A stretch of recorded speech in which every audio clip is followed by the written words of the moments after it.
Good evening. The Transportation Committee meeting is now in session. It's a little bit later, 6:15, July 8th, and I have to my left Alderwoman Pendle Charles. Brooks Schottlemeier could not make it tonight, but we still have a quorum.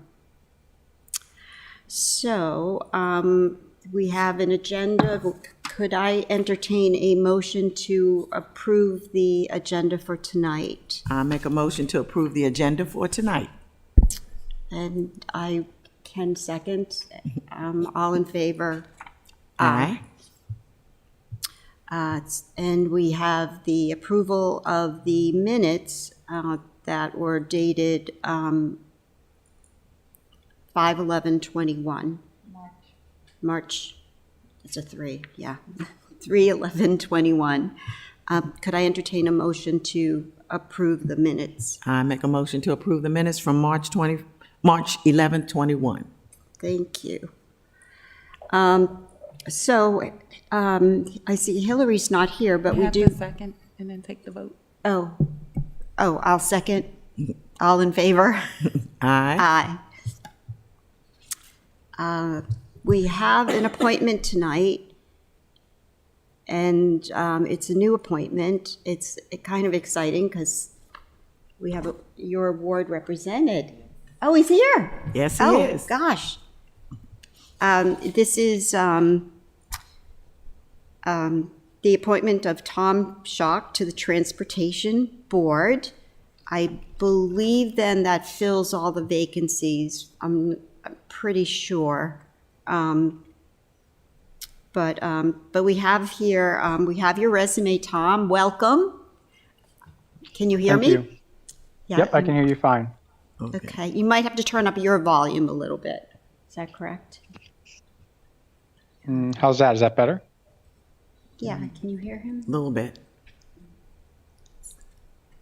So, since you're, would we ask Tom to say a few words first? Absolutely. Okay. You have the floor, Tom, although right now all we see your forehead.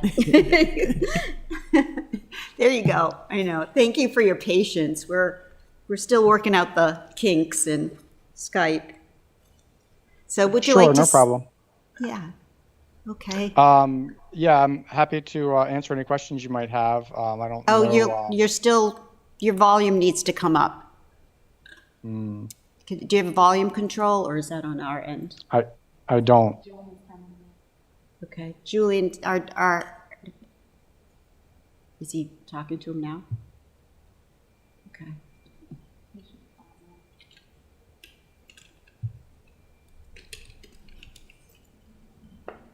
Are you talking to Julian or? Oh, okay. Oh, okay. Why don't you begin? Yeah, sure. I don't really have any prepared remarks or anything, Oh, so I'm Much happy better. Okay. to answer any questions you guys have. Just, I guess, what is your interest in the transportation and board? Your background's really impressive, so we're really fortunate. But if you want to just speak what your interest is, or what you believe the transportation board should accomplish as far as new transit technology or new transit ideas, Sure. So, I mean, I'm an Annapolis resident since 2001. Wow. So I've got 20 years in this area. I've worked in the distribution arena for the last 12 years or so, mostly for wholesale distribution. So, involves, truck deliveries every day. So, I mean, I bring some experience in the technological, advances in that area. Honestly, aside from that, I saw the request for volunteers, and I'm happy to, provide, my background and skills, but I don't have like any kind of vision for, Annapolis transportation, I don't, like I said, I don't really have anything prepared. Well, where you live is very advantageous, because one of our goals, in the coming years is this connectivity and making, downtown accessible to all of the wards, and it's just great to have that perspective, you living there, because it is transportation access is an issue. And we're trying to elevate our transit system. The goal is to keep cars sort of away from downtown, trying to get away from parking. I mean, just less congestion. Okay. But Alderwoman Pendle-Charles, did you have any questions? No questions, but we're just glad. The main, I think, reason we want folks on our boards and commissions are to have a willing spirit. And that's what we see in you as well. We're not looking necessarily for any expertise, but sometimes that can even be a slight hindrance. We like someone to come in with a fresh viewpoint, maybe very little knowledge at all, but can see things in a different perspective. But we're so glad to have you here, especially from Ward 3. We haven't had a representative in a while, so we're just glad that you have a willing spirit to come and join us. So thank you so much, Tom. Appreciate it.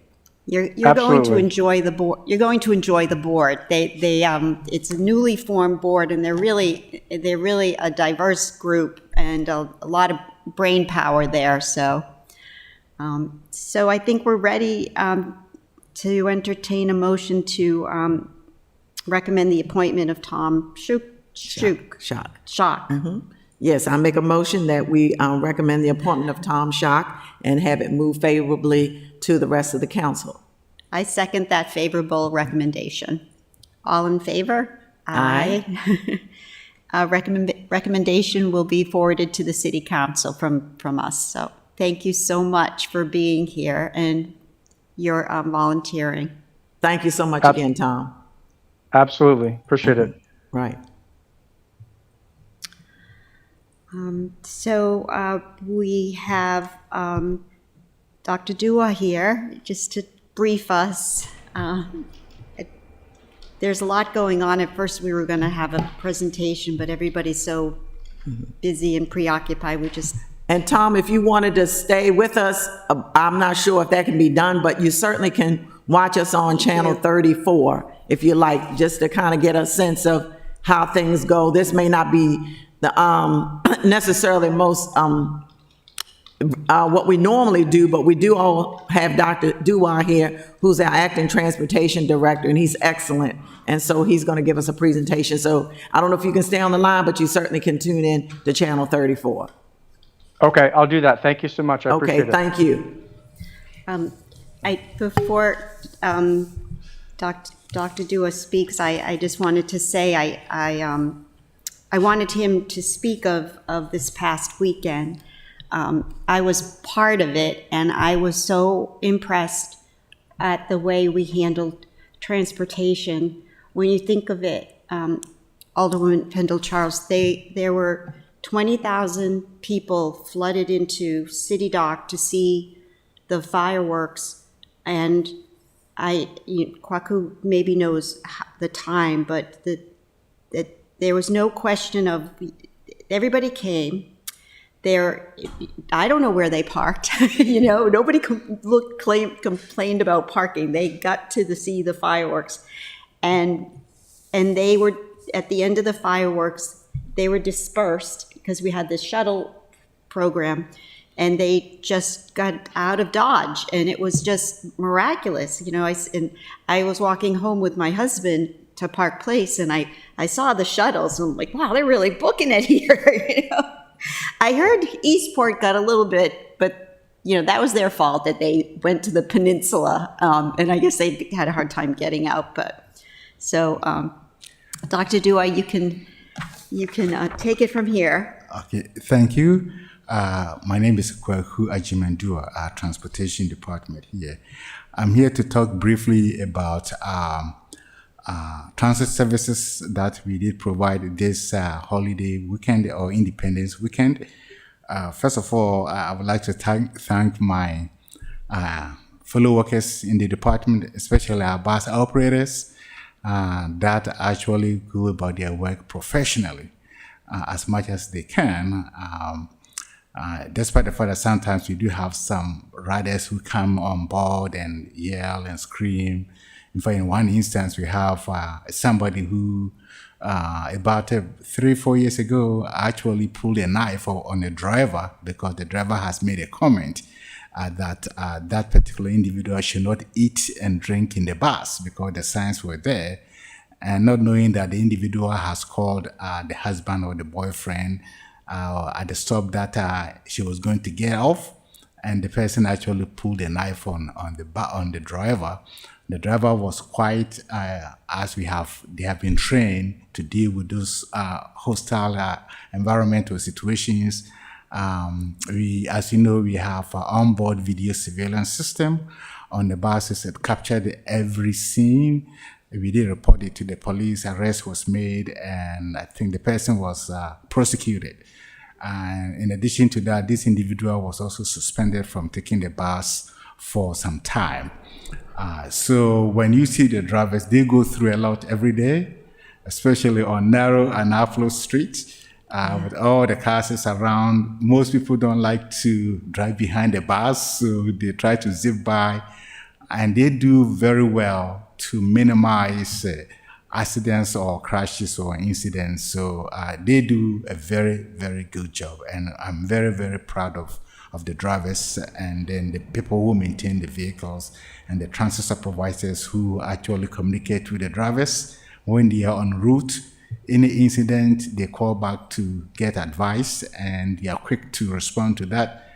It's amazing when you sit in the dispatch office and hear them communicating with the drivers about issues that the drivers are confronting, and all of a sudden they have to provide a response. Which is not an easy task, but they go about this all the time.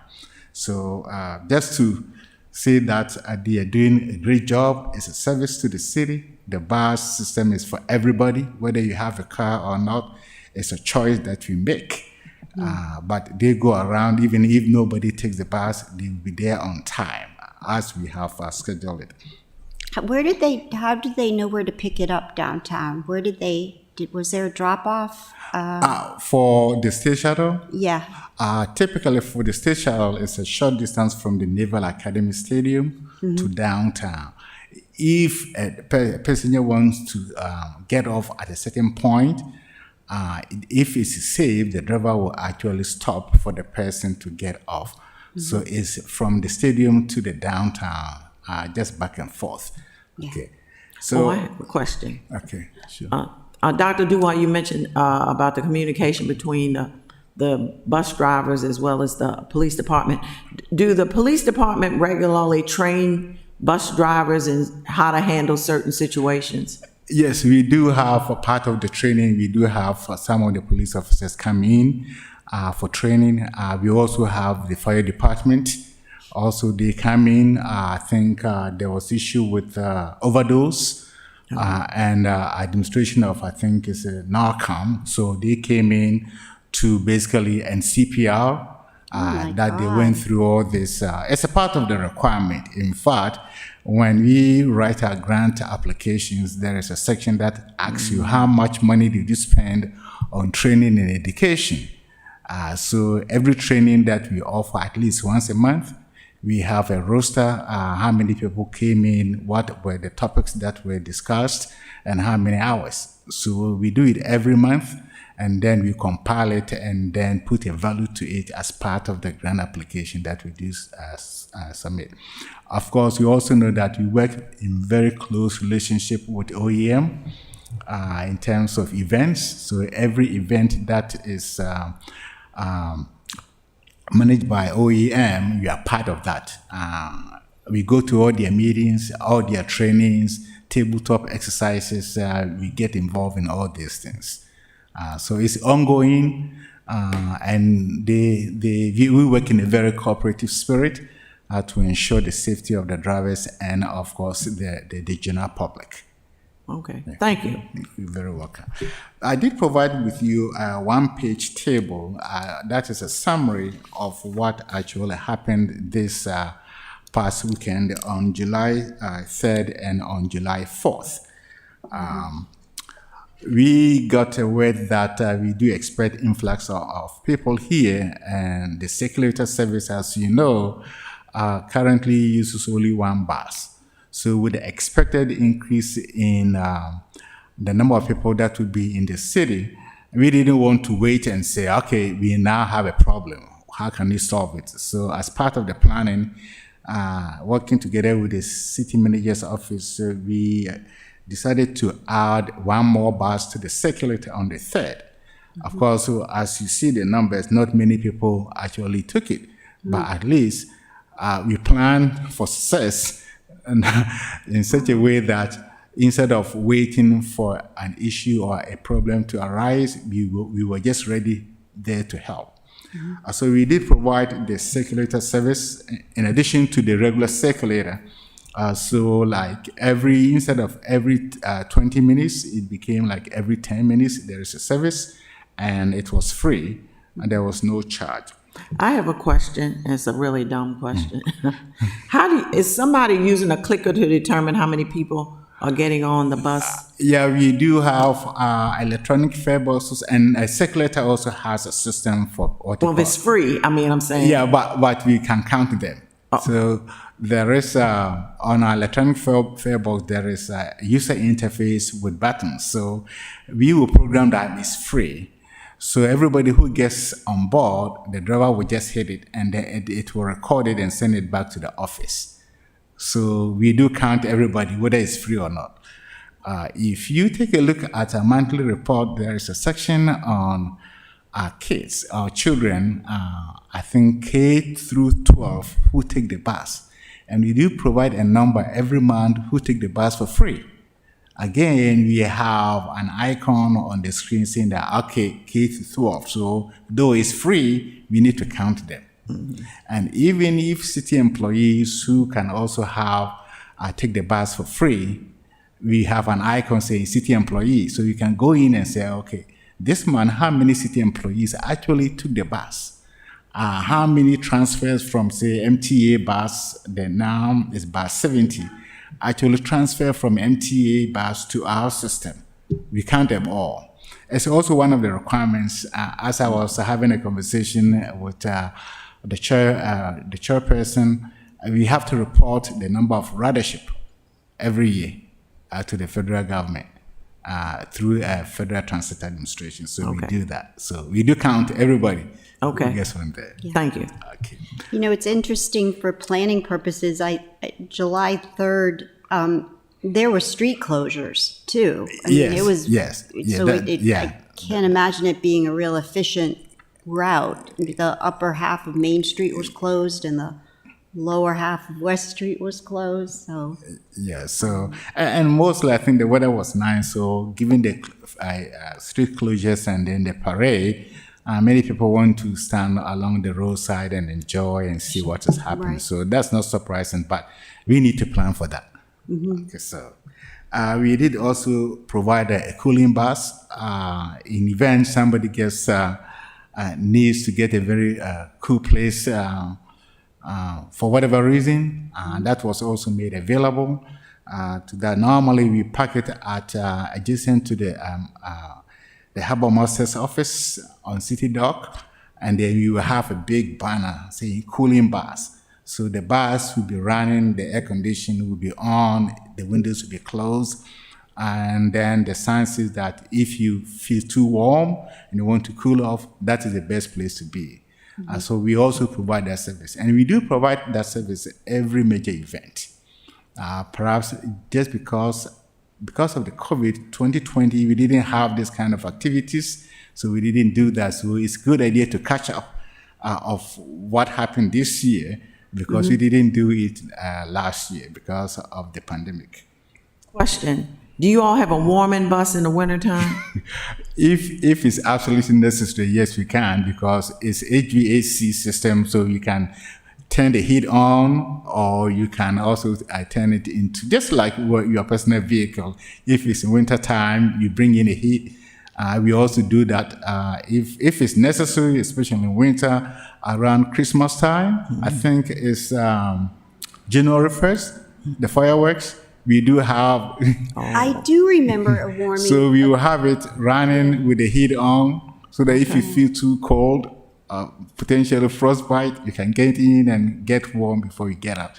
Again, at no charge to the individuals.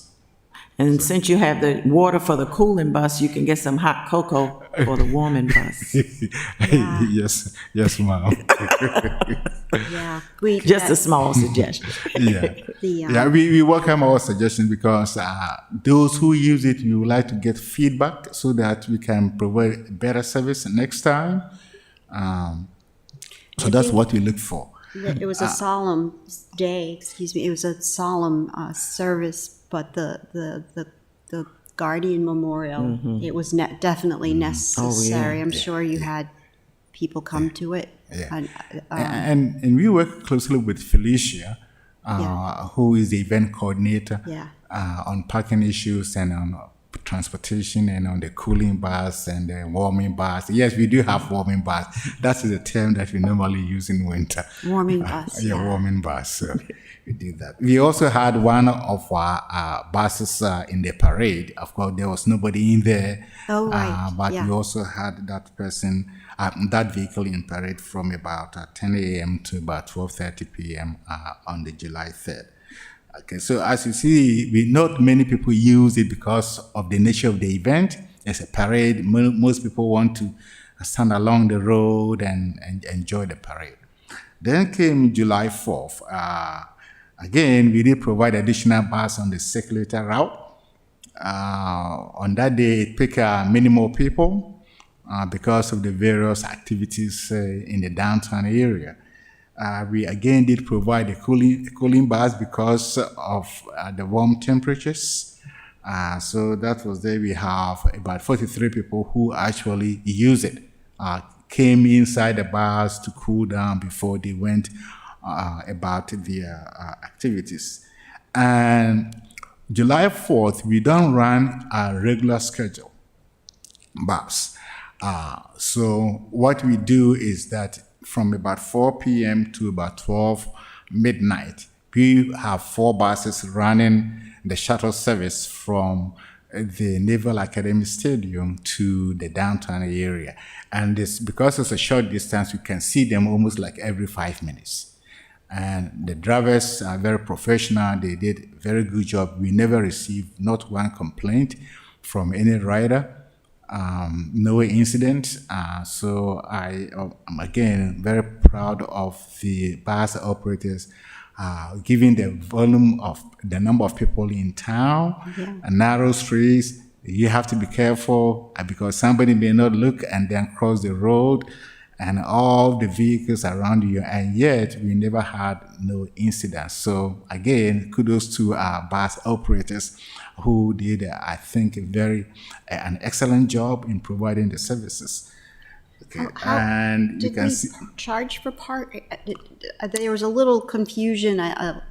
There's a parking company at the stadium. There's a parking company, and I guess we need to coordinate with them when we do this. Yes, we do. There is a section at the Naval Academy Stadium parking that is, I believe, leased out to Pinnacle Parking. Yeah. So that is the public section you can park at the stadium. It's a fixed charge. Typically, when you have events, you will like our parking spaces to be filled first. But again, the event coordinators and event planners actually can also reach to them, and they use that section as an overflow parking. Because SP Plus can now sell parking spaces in advance. If you are planning to come on to Annapolis, you can actually go online and then make your reservation and pay for that. Okay. So again, talking about signage and telling people that, okay, parking is here, this garage is full. In the future, that would be a way to go so that when the city garages are full, we can direct people to that public section in the stadium. For overflow, yeah. But we need to coordinate with those who manage that section of the parking so that they will have an anticipation that a certain number of people may be coming. And if they're making any reservation for any other group, that will be taken into account. That was because we didn't do it last year, kind of almost forgetting about that because we assumed that it's there for the Right. general public to park. And therefore, there was no need to do any coordination with the management over there. But eventually, we resolved the issue. Everything worked out very well. Yeah, that, I think yeah. Felicia got Yeah. involved. Who are the little elves that put up the signs that say that there's no regular service? That's very impressive. No, they were on every bus stop sign. Yeah. Yeah, so I'm Yeah. like, wow, somebody goes out and puts all those signs that no regular bus service Yeah, today. on all the bus stops. Yeah, That's like, we because we do anticipate and it's very clear. I think, it's at the city website we do have holidays services. Yeah. So it tells you, it's a table that tells you the days that we will run what kind of service. So for now, typically for Independence Day, we don't have a regular service, but we do provide a shuttle service. Again, courtesy of the city of Annapolis for everybody coming in. There is no charge, but we go about doing that service as we do every day. And that pick up many people here. Over 700 people actually took the shuttle, especially after the show is over and they need to go back. It's a little bit dark. So even if you had walked from where you parked to the downtown, now you may want to take the bus for the sake of safety. So we did pick up quite a few people. So for the 2-day weekend, we pick up just over 1,000 riders that we did provide service for. Again, the service was there for everybody at no cost, but we do have about over 1,000 people who chose to use the service. As I have it under the table, we have no incidents reported. That was very good news. And basically for the July 3rd, because July 3rd was not the holiday, we actually have the Saturday schedule running. Saturday schedule basically means we have only one bus on the green, one bus on the orange, and 2 buses on the brown. As you know, because of the pandemic, we do not provide evening service on the purple line, normally from 7 p.m. to 10:30 p.m. We are planning to bring that one back sometime in August, when the grace period is over and the mall is back to its normal hours. School is about or will be in session. So we also monitor the ridership. We are still about 50% from where we should be normally. So we don't want to put out more resources that are not being used. So we'll be monitoring the ridership and also events going on in and around the city, especially the major activity centers that we do provide services to, and then we will do that. So sometime in August, we will bring back the 2 purple routes, add additional bus to the brown, and then that brings me to the orange route, where we are also considering, thanks for the amendments, to change it into a flex feeder, or generally what is called the general demand response. We have started the planning. Of course, we do have it in, it's one of the short-term recommendations in latest transit development plan, which I think you and I talked about it. Right. We did a presentation to council back in 2019, and as if it's been years, because again, the pandemic actually, because of that, we didn't do anything about the recommendations. But one of the short-term recommendations in the plan is we actually looked at the ridership on the orange route, which is basically that corridor and come into downtown, and then people can jump on the green if they want to go to Eastport or if they want to go to the mall. Okay, so for the orange route, we are considering several other options. It's very likely we will do a soft launch because we believe that if you were to wait for the software to be developed with the app, that may take a little bit of time. So we can do a soft launch where people will be given phone numbers to call to make an appointment to be picked up. Mm-hmm. We also need to define which geographic areas in the city that you live that you need to qualify, because we don't want it to be in competition with the fixed route, just like the brown route or the red or the green. So we need to define that area. There is also one logistical issue that we need to deal with. Are you going to pick them from their homes, or there will be a point where they have to? Because you need to be very careful for our ADA service. By rule, we can either pick them up door to door or curb to curb. We don't want this one to be in competition. Wait, but door to door or what? Or curb to curb. Curb to curb, Yeah. okay. So basically, you come out of your home, maybe the closest street, you stand there, and then. So when you call to make an appointment, we ask you that. Okay, those who need door to door, we make room for that. So the car or the vehicle will come as much as possible close to your door or to your house, and then we wait for you, and then we get on. Mm-hmm. Okay, so that is more expensive. That is twice the regular fare. Mm-hmm. We plan not to charge that for the flex feeder.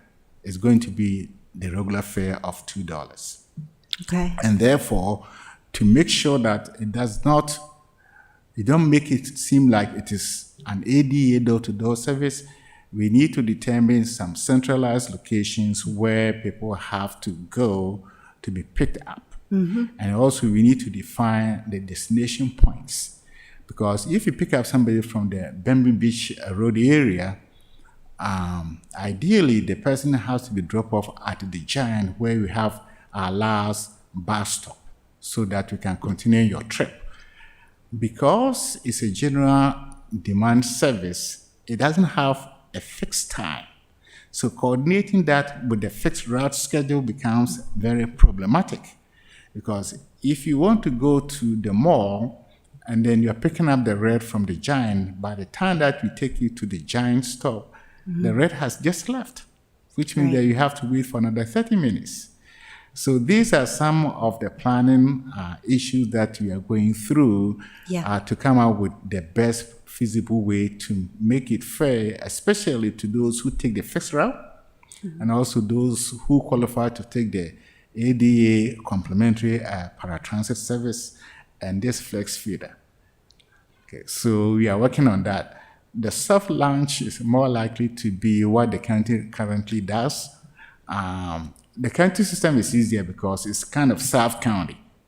Right. So you have to live there, and then they'll pick you up to the Kmart where you can transfer to the fixed route. Okay, we have West Annapolis where we don't have any fixed route. We have the Bembe Beach area where there is no fixed route. We have the current Orange service area. If you take the Orange, there is no fixed route. So we actually have specific geographic areas that we need to define and advertise first before the launch. So we are working on that. Timeline, I would say sometime in August, we should be able to do this soft launch where preference will be given to the current riders on the Orange route, because we are taking their fixed route to turn it into this one. Yeah. And then you will define other areas where when you live there, you will qualify. And also let you know that if we pick you up from this place, this is the last point that we need to basically bring you to. And then if you want to continue your transit trip, then you need to either join the green or the brown or the red. So it's, What is, how do they, what are you thinking for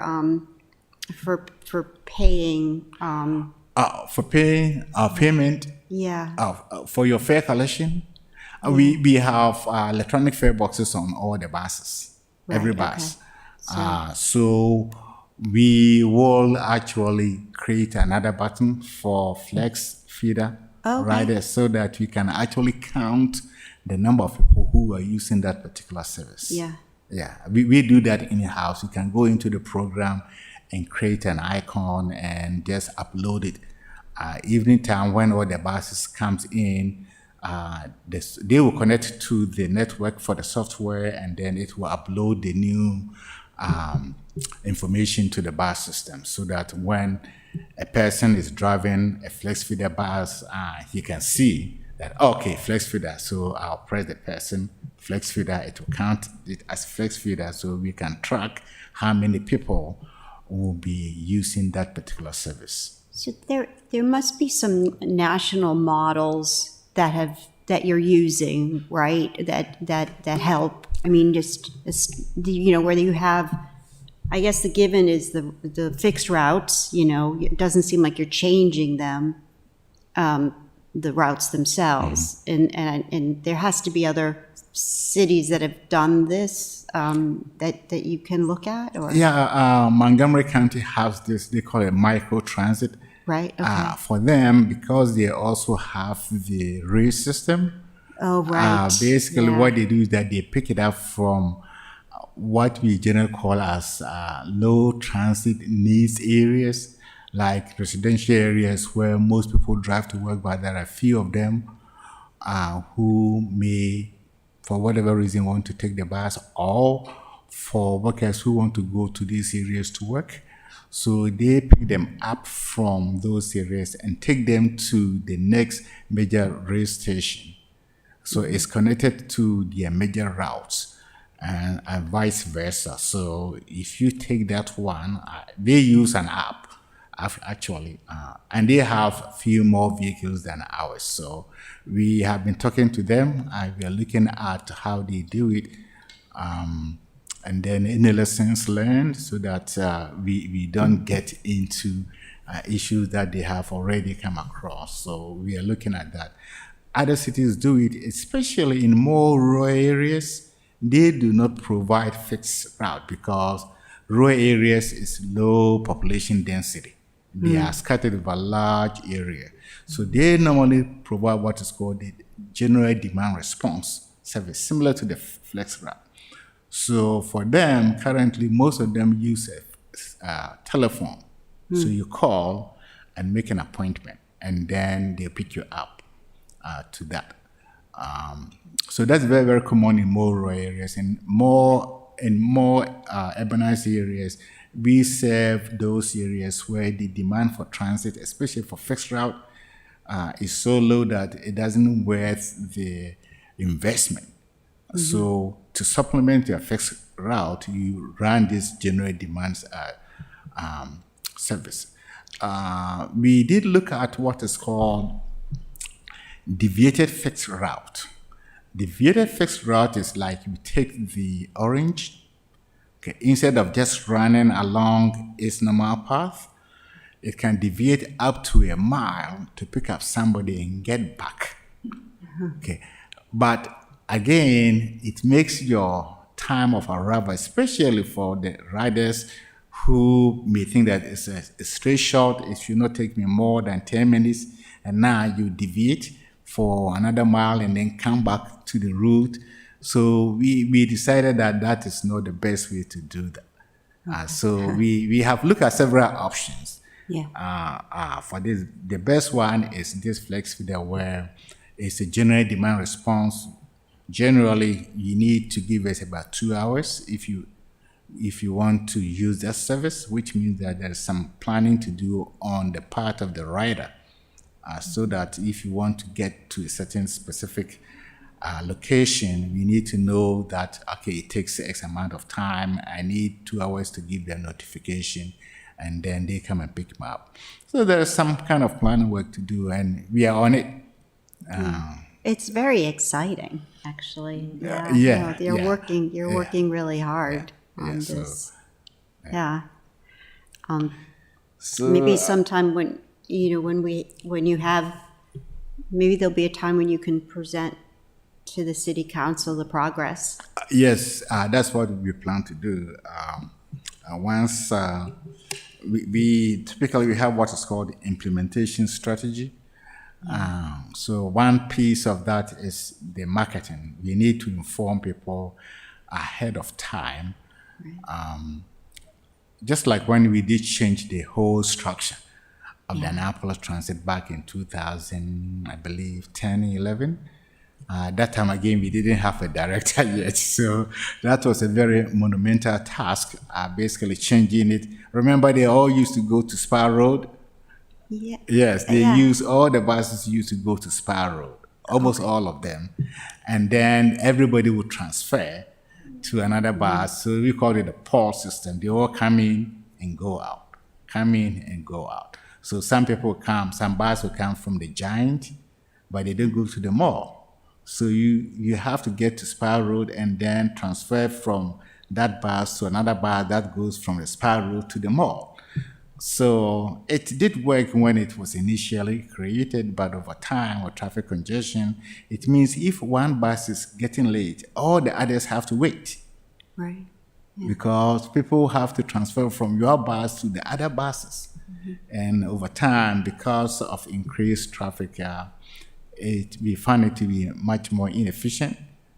So we did a redesign again through our usual 5-year transit development planning process, came out with that recommendation, and we worked very hard and launched it very successfully. So that is the current system that we do have. Generally call it the arterial system.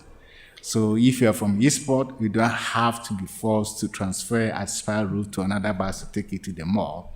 You hop on the green bus going to the mall from Eastport, you stay on the bus and takes you to the mall. Yeah. Which used not to be the case under the pulse system. Well, Dr. Dew, I remember as a child and a teenager, we rode the Arundel bus. Really? Yes. We didn't have all these issues. People jumped on, and no bus went west on West Street. Okay. It just kind of made a loop on Forest and came around to West Street, but went east on West Street. No bus came west on West Street. So that's been a little while ago. There is a Little history of the transportation in Annapolis. Yeah, recently through the MPO, the Metropolitan Planning Organization for the Baltimore region, which includes this county and the city of Annapolis, they are doing a study on, I believe, transit financing and governance. And through that process, I learned about the history of Annapolis Transit. So it's very, very interesting. Once it's finalized, I will send it to the Transportation Board for review and if they have any questions. But it's very, very interesting. There is a section on Annapolis Transit that talks about the history, how the transit system is funded and stuff like that. So it is a work in progress that you're doing with by the Baltimore region. We are part of that. And Sally serves on the board, which meets once a month, and I do serve on the technical committee, which also meets once a month. So the technical committee make recommendations to the board. So all those studies come to the technical committee first for review, and then we make recommendations to the board for that. So that's a very interesting piece. I'm glad you brought up the history. Wow. And the bus station used to be where the Graduate Hotel is. So that's going way back. I used to ride home from Morgan State in Baltimore, the number 14. That was the MTA. Yeah. So yeah, and that's where they dropped you off right there at the bus I bet they're- station at the. bet you And have- that bus station has a lot of history when it comes to racial injustice, but that's a whole nother story. So it used to be like a little cafe where you could eat and sandwiches and all. So yeah. So a lot of history to the bus transportation and the bus station. So, Yeah. but I'll be interested to see the report. Thank you, Dr. Duarte. So that's all that I have. Yeah. I think I did digress a little bit into other No, things, this is but good stuff. we wanted- Alderman Savage probably won't, I don't know if he's listening, but on the electric buses, I mean, I'm sort of a linear thinker that's like, how do you even, you have to do what you're doing first. You have to establish these routes and then figure out the best application of an electric car, a bus, because your presentation to the city council showed all the variables, like how the battery life, and you got to match them up, Yeah. right? And I think you suggested it, that the smaller ones would probably be more efficient. Yeah, basically, what we were trying to achieve two things. One, to let council knows that if our capital grant funding level doesn't change, and the city wants to buy electric buses, it's a huge cost. On top of my head, if we use the grant funds to buy, again, the current diesel buses are not like 30 years ago or not even 10 years ago. There are new requirements in terms of diesel fuel. They call the clean diesel. So that's what it is now. So it's run cleaner than the old diesel engines. Okay. So what we try to do is that, given what we do expect to get in terms of grant funds to replace those vehicles that are due, if you buy the clean diesel buses of the MTA contract, approximately we are looking about 80,000 for 2 buses. However, if the city wants to go to electric battery electric buses, they are looking at close to $600,000. Yeah, you have. Okay, to so it's show a us the choice. numbers. And again, the most important thing is having electric buses does not necessarily improve the quality of your service, because they will be still running every 30 minutes.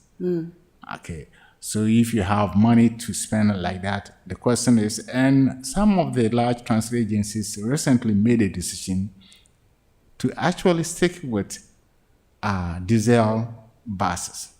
New Jersey Transit, despite the fact that there is a new law in New Jersey stating that for transit agencies, a certain percentage of your new rolling stock should be for battery electric buses. The reality was that they wanted to maintain the current level of service.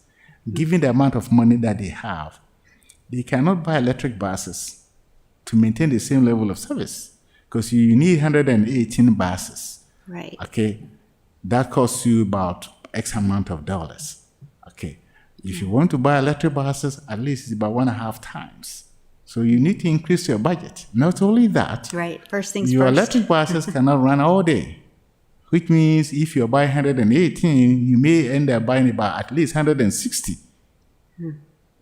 So as we, and I know it will be coming back to council very soon, so as we think about electric buses, we need to think about what is the cost. So we are looking at cost-wise. In fact, I have talked to the fleet maintenance manager to give me the cost of maintaining the buses.